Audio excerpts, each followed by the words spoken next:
하나님 말씀은 마태복음 5장 10절 말씀 읽겠습니다. 의를 위하여 박해를 받은 자는 복이 있나니 천국이 그들의 것임이라. 아멘. 의를 위하여 박해를 받는 것이 복 있다고 하셨습니다.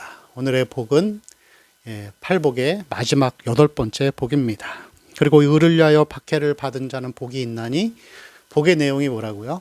천국이 저희 것입니다. 이 심령이 가난한 복과 이 마지막 8번째 복의 이 복의 내용이 같습니다. 천국이 저희 것이죠. 그래서 제가 계속해서 강조하지만 마태복음 5장은 천국 가는 사람, 구원받은 사람의 삶의 모습, 신분과 정체성을 보여주는 것이라고 할 수 있습니다. 먼저 우리가 이 박해에 대한 삶을 살펴보기 전에 박해가 아닌 것이 있는데 사람들이 박해를 오해하는 것이 있습니다. 베드로전서 4장 15절 말씀을 보면은 너희 중에 누구든지 살인이나 도적질이나 악행이나 남의 일을 간섭하는 자로 고난을 받지 말려니와 라는 말씀이 있습니다. 무슨 이야기인가 하면은 그리스도인들이 이 세상 가운데에서 잘못된 행동으로 인하여서 세상으로부터 받는 이 어떤 비난이나 수모는 박해가 아니라는 것이죠. 여러분은 어떤 것들이 있을까요? 그런 것이 있겠죠. 교회가 이 정치에 참여하는 것, 그리고 어떤 특정 정당을 이렇게 옹호하고 지지하고, 또 그것들을 심지어는 이 예배 시간에 공개적으로 지지하는 것들, 그것들은 그로 인해서 이 세상 사람들이 뭐라고 이야기합니까? 교회가 어떤 정치 집단이다. 다 하나님의 영광을 가리는 것입니다. 또 그로 인해 받는 이 멸시와 비난은 박해가 아니라 미련한 행동으로 인해 받는 당연한 결과들이라고 할 수가 있습니다. 코로나가 벌써 3년째가 되었습니다. 이 코로나의 기간 동안에 그 어떤 것보다도 많은 어려움들이 있었고 또 많은 것들이 드러났지만 정말 제가 목사로서 보기에 가장 크게 드러난 것은 이 한국 교회의 민낯이 아닌가라는 생각을 해보게 됩니다. 자, 첫 번째는 신천지를 통해서 그게 이슈가 됐었습니다. 그리고 두 번째는 이 단체, 어떤 선교 단체를 통하여서 또 이런 문제들이 생겨났었죠. 여러분, 이 교회라는 곳은 이 상식과 이 기본 가운데 세워져 있는 것이 교회입니다. 그리스도인은 신앙이 성장하면 성장해 갈수록 점점 기본을 잘 지키고 상식을 잘 지키는 사람이 되어 가죠. 그런데 보면은 이 코로나를 통해서 이 교회가 속한 모든 것들, 선교단체나 아니면 종교단체들, 대부분 교회들도 마찬가지죠.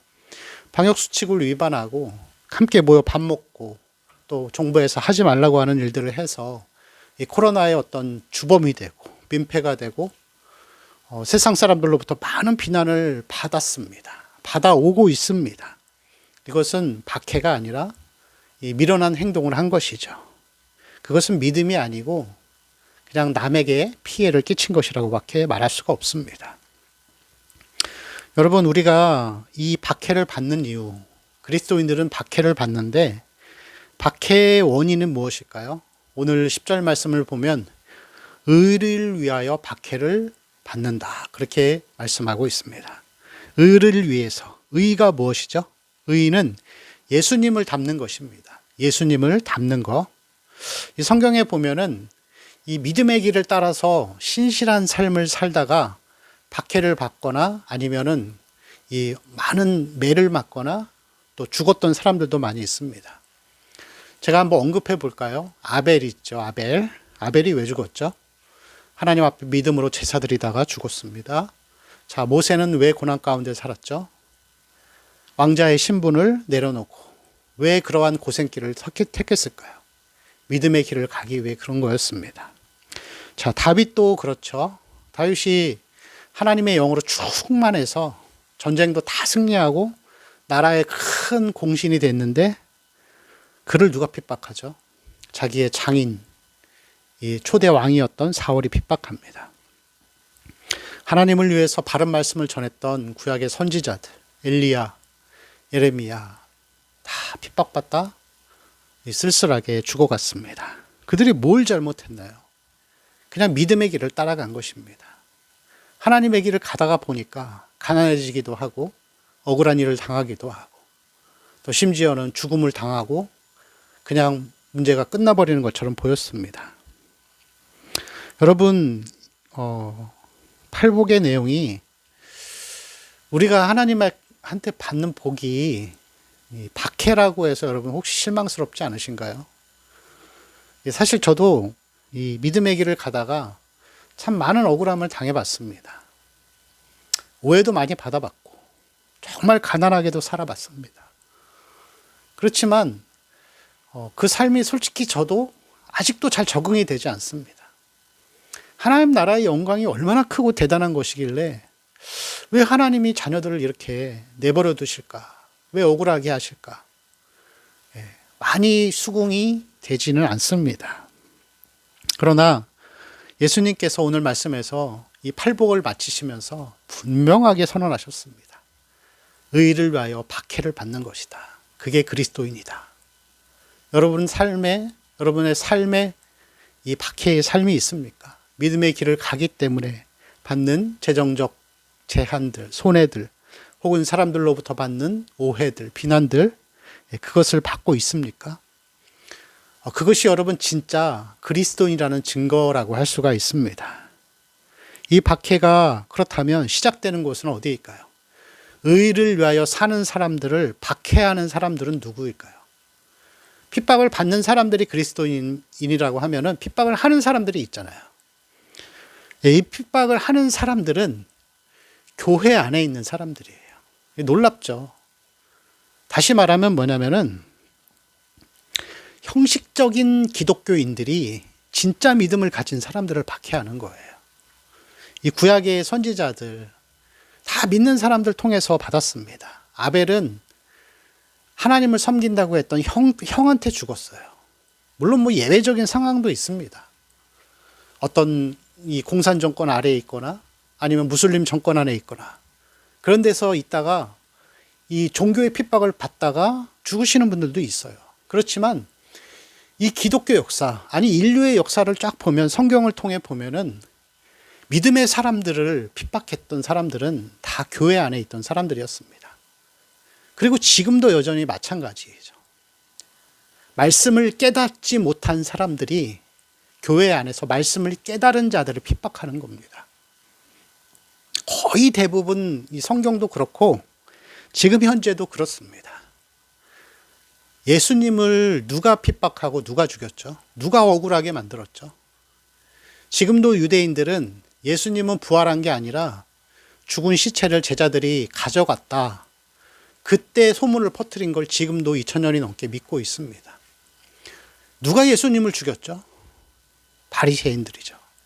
서기관, 제사장. 하나님을 최고로 사랑한다고 고백하고 하나님을 위해 자기의 인생을 바친 사람들이 예수님을 죽였습니다. 말씀을 깨닫지 못한 자들이 말씀을 깨달은 자를 말씀이신 예수님을 죽인 것이죠. 그리고 이러한 이 핍박은 지금도 여전히 계속됩니다. 여러분, 바리새인은 예수님 때만 있는 게 아니에요. 유대인들 사이에만 있는 게 아니에요. 지금도 여전히 교회 안에서 말씀을 깨닫지 못한 자들은 바리새인들입니다. 그들이 말씀을 깨달은 자들을 핍박하고 의로운 말씀을 전하는 자들을 핍박하고 의로운 삶을 사는 자들을 핍박하고 있는 것이죠. 이 코로나로 인하여서 여러분, 아니 그 이전에도 마찬가지였지만 이 한국에 있는 교회들이 많은 어떤 실망감을 세상에 주었습니다. 왜 그렇죠, 여러분? 세상 사람들은 잘 몰라요. 뭐 말씀이 잘못됐는데 그런 거 어떻게 합니까? 그들이 보는 건 뭐죠? 언론을 통해서 어느 목회자가 뭐 세금을 탈세했대. 어느 목회자가 성적인 범죄를 저질렀대. 이런 것들을 보잖아요. 근데 여러분, 그러한 것들을 통하여서 교회를 자꾸 깎아먹고 교회를 자꾸 어렵게 만들고 하나님의 영광을 가리게 만드는 자들, 그 사람들이 여러분 최고의 기독교의 적이에요. 하나님의 교회를 하나님의 교회 안에서 자기가 마음껏 누리고 받으면서 자기가 속한 교회와 하나님의 나라를 하나님의 영광을 가리게 만드는 자들, 바리새인들이 바로 핍박의 주체입니다. 참 안타까운 현실이죠. 어떤 이 굉장히 우리나라에서 인지도가 높으신 그리고 유명하신 한 목사님, 이제 어른이신데 그분께서 재밌는 말씀하셨습니다. 한국 교회의 기독교 교회 안에 보통 퍼센티지가 구원받은 사람은 3%밖에 안 된다. 저도 그 말에 어느 정도 공감이 갑니다. 여러분 진짜 교회 다닌 사람이 다 그리스도인이면은 기독교인이면은 엄청난 영향력을 가지고 살아가겠죠. 근데 대부분은 다 상당수가 그것을 다 제가 가늠할 수는 없지만 비교적 많은 사람들이 말씀을 깨닫지 못한 자들이 바리새인이 되고 지도자가 돼서 오히려 믿음의 길을 가는 자들을 핍박하고 교회의 소문을 안 좋게 만들고 하나님의 나라를 하나님의 영광을 가리는 일들을 하게 되는 것을 보면 참 마음이 불편합니다. 그럼에도 불구하고 우리가 감사할 것은 나는 말씀을 깨달은 사람인 것. 여러분 말씀을 다 깨닫는 자들이시죠? 예수님께서 말씀하셨습니다. 귀 있는 자는 들을지어다. 그게 그 말씀이에요. 말씀을 깨닫고 행동하고 그에 따라 의로운 삶을 위해서 타협하지 않고 가는 것. 이 교회를 다니다 보니까 저도 사역을 오랫동안 하다 보니까 이 성도들의 이렇게 이야기를 나눠보면은 다 의도가 보여요. 저분이 정말 하나님을 신실하게 사랑하고 정말 의를 위해 살고 있는 분인지 아니면 내 소원 들어주는 분을 위해서 내 소원 이루기 위해 기도하고 신앙생활을 하고 있는지 아니면 혹시 내가 낸 가게가 잘 되도록 홍보하기 위해 성도로 온 것인지 아니면 그냥 너무 힘들어서 위로를 받기 위해서 온 것인지. 근데 여러분 그렇게 와도 좋습니다. 처음부터 신앙생활 잘하는 사람 있나요? 그렇지만 그래도 시간이 지나면 지나갈수록 의로운 자의 영역에 들어와야 되죠. 하나님께서 자기에게 말씀을 깨닫게 하시기를 바라며 기도하며 나아가야 합니다. 박해를 하는 사람의 입장이 아니라 차라리 박해를 받고 하나님 나라에 가서 영광을 받는 그러한 삶이 되었으면 좋겠습니다. 박해를 받는 것이 그리스도인입니다. 그리스도인은 다정하고 착하고 순수하고 이런 사람들이 아니고 바리새인들 다 그랬습니다. 누가 바리새인을 욕할까요? 철저한 신앙생활하고 기도도 열심히 하고 그들이 입으로 상스러운 말을 내뱉겠습니까? 사람들에게 호통을 치거나 폭언을 하겠습니까? 절대 자기 마음 드러내지 않고 겉으로는 상냥하고 공손하고 그렇게 살아가죠. 그런데 여러분 오해하지 마십시오. 착각하지 마세요. 그리스도인은 공손하고 다정한 사람이 아니고 의를 위해 살고 의를 위해 살다가 핍박도 받는 사람. 그 사람이 천국 가는 사람입니다. 이 팔복의 말씀을 한 번 더 깊이 한번 생각해 보시고 하나님 나라를 위해서 의로운 길을 걸어가며 또 그 삶 때문에 때로는 박해를 받아도 그 박해 가운데에서도 주시는 하나님의 위로가 있다라는 것을 꼭 기억하시면서 믿음의 길을 걸어가시기를 축원합니다. 기도하겠습니다. 하나님, 우리가 이 팔복의 말씀을 살펴보게 하시니 감사합니다. 우리의 삶이 때로는 박해가 있고 손해가 있다 할지라도 박해를 하는 자가 되지 않게 하시고 의의 길을 걸어가다 의를 위하여 박해를 받더라도 이 길을 포기하지 않고 끝까지 걸어가는 성도의 삶이 되게 하여 주시옵소서. 감사하며 우리 주 예수님의 이름으로 기도합니다. 아멘.